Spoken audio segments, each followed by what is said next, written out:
ყველაფერმა რაც თქვენ ცხოვრებაში აქამდე მოხდა, წინასწარ განსაზღვრული თუ შემთხვევითი ქმედებების მილიარდობით კომბინაციამ მოგიყვანათ ზუსტად ამ მომენტამდე. მომენტამდე, სადაც ამ ყველაფერს უსმენთ და უყურებთ. ანალოგიურად, რაც ჩემს ცხოვრებაში მოხდა, განსაზღვრა ის, რომ ეს ვიდეო არსებობს. ამ ყველაფრის გავრცობა პირველი ეპიზოდის წიგნზე, მის ავტორზე და კიდევ უამრავ რამეზე შეიძლება. ყველაფერზე რაზეც დამოკიდებულია ის თუ რა ტრაექტორიას მიიღებს ჩვენი ცხოვრება. გამარჯობა. ამ გადაცემას ქვია წიგნები ალგორითმის მიღმა და თქვენ უყურებთ მის პირველ ეპიზოდს, რომელიც ბრაიან კლასის წიგნს შემთხვევითობა, ქაოსი და რატომ არის ყველაფერი, რასაც ვაკეთებ მნიშვნელოვანი, ეძღვნება.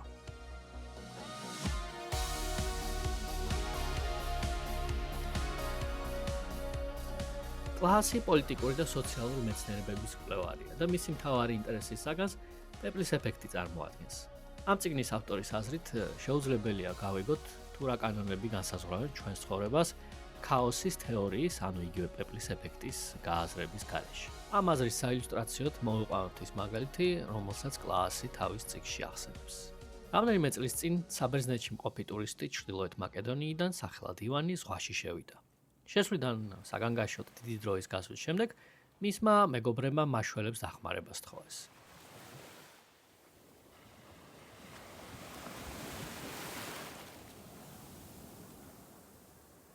მას რამდენიმე საათის განმავლობაში ეძებდნენ, თუმცა უშედეგოდ.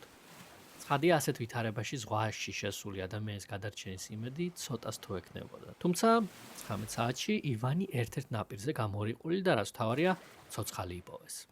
ამდენი ხნის განმავლობაში გადარჩენაში მას ზღვაში მოტივტივე ბურთი დაეხმარა. ივანის ისტორია ადგილობრივ ახალ ამბებში მოხვდა. ერთმა ქალმა ბურთი იცნო. თურმე ეს ის ბურთი იყო, რომელიც რამდენიმე დღით ადრე მისმა შვილებმა ნაპირთან ახლოს თამაშისას შემთხვევით ზღვაში ჩააგდეს. ბურთმა წყალში რამდენიმე დღე იტივტივა და ბედმა ის ივანთან მიიყვანა. კლას ეს ამბავი შემთხვევითობის ძალის აშკარა მაგალითის საჩვენებლად მოყავს. ეს მკაფიო ილუსტრაციაა იმისა, თუ რამდენად დიდი გავლენა შეიძლება ჰქონდეს შემთხვევით მოვლენას ჩვენს ცხოვრებაზე. კლასის აზრით, შემთხვევითობას ჩვენს ცხოვრებაში გამუდმებით აქვს გავლენა. თუმცა ჩვენ ასეთი შემთხვევების შემჩნევა ძალიან გვიჭირს. ნებისმიერი ქმედება იწვევს მთელ ჯაჭვს, რომელიც მომავალ მოვლენებს განსაზღვრავს. და მას აქვს გავლენა არა მხოლოდ ცალკეული ადამიანების ბედზე, არამედ მთელი სამყაროს ქსოვილზე. ნებისმიერი მოძრაობა, ნებისმიერი გადაწყვეტილება, გაფიქრებაც კი. ამ თეორიის საილუსტრაციოდ კლასი იხსენებს მოვლენას, რომელიც პირველ მსოფლიო ომს უძღოდა წინ. საუბარი არის ფრანც ფერდინანდის მკვლელობის ამბავზე. გეგმის თანახმად, თავდაპირველად ფერდინანდი ბომბს უნდა მოეკლა. თუმცა თავდასხმელის მიერ ნასროლი ასაფეთქებელი ფრანც ფერდინანდის მანქანა მაისხლიტა და უკან მომავალი ავტომობილი დააზიანა. ამის შემდეგ ერთ ჰერცოგმა თანხმლებ პირებთან ერთად სარაევოს საკრებულოს მიღებაზეც მისვლაც კი მოახერხა. აქედან წამოსული ფრანც ფერდინანდი იმ დღეს თავდასხმას გადაურჩევოდა, რომ არა მისი მძღოლის შეცდომა გაეხვია იქ, სადაც გეგმის მიხედვით არ უნდა გადაეხვია. იქ, სადაც ერთ ჰერცოგს გავრილო პრინციპი დახვდა. თავდაპირველი გეგმის თანახმად, ამ შემთხვევაში გავრილო პრინციპს არ უნდა ეთამაშა გადამწყვეტი როლი. თუმცა ისტორია დაიწერა. მძღოლის შემთხვევითმა ქმედებამ, შეცდომამ განსაზღვრა ისტორიის სვლა. როდესაც ვკითხულობთ ან უყურებთ ფილმს, ყველა ვიცით, რომ როდესაც პერსონაჟი წარსულში ბრუნდება, მისი ნებისმიერი პატარა ქმედებითაც კი შესაძლებელია მომავლის შეცვლა. თუმცა იშვიათად ვიაზრებთ, თუ რაოდენ მნიშვნელოვანია ჩვენი ნებისმიერი გადაწყვეტილება მომავლის ფორმირებაში რეალურ ცხოვრებაში. აქაც ხომ იგივე წესებია.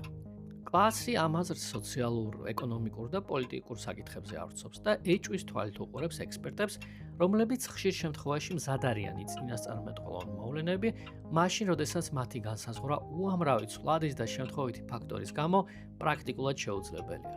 ის საუბრობს ადამიანის მოთხოვნაზე შეიქმნას ამბავი და ნარატივი, სურვილზე კონდეს მარტივი პასუხები რთულ კითხვებზე. თუმცა ხშირ შემთხვევაში რეალური პასუხის და მიზეზების პოვნა პროცესების სირთულიდან გამომდინარე შეუძლებელია, მაგრამ ამის მიუხედავად, ხშირად ექსპერტები პასუხებს მაინც გვთავაზობენ. და არც თუ ისე იშვიათად მცდარს. ბრაიან კლასის წიგნმა შესაძლოა მკითხველში პესიმიზმის, ყველაფრის წინასწარ განსაზღვრულობის განცდა გააჩინოს. თუმცა ეს ტექსტი ასეთი არაა. ეს წიგნი პირველ რიგში მოგვიწოდებს მოგზალებისკენ.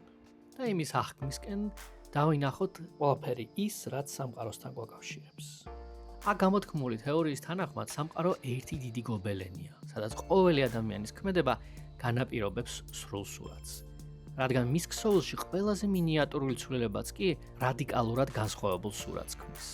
სამყაროს ასეთი ხედვა არ შეიძლება არ იწვევდეს ადამიანში საოცარ განცდას. იმის აღქმას, რომ ყველაფერი რაც მომხდარა და არა აქვს მნიშვნელობა სად და როდის, განაპირობებს ყველაფერ იმას, რაც შესაძლოა სულ სხვაგან და სხვა დროს ხდებოდეს. და თუ კლასს დაუჯერებთ, ყოველი ჩვენგანი ვერ აკონტროლებს ვერაფერს, მაგრამ ამავდროულად გავლენას ახდენს აბსოლუტურად ყველაფერზე. ეს იყო წიგნები ალგორითმის მიღმას პირველი ეპიზოდი. შემდეგ შეხვედრამდე.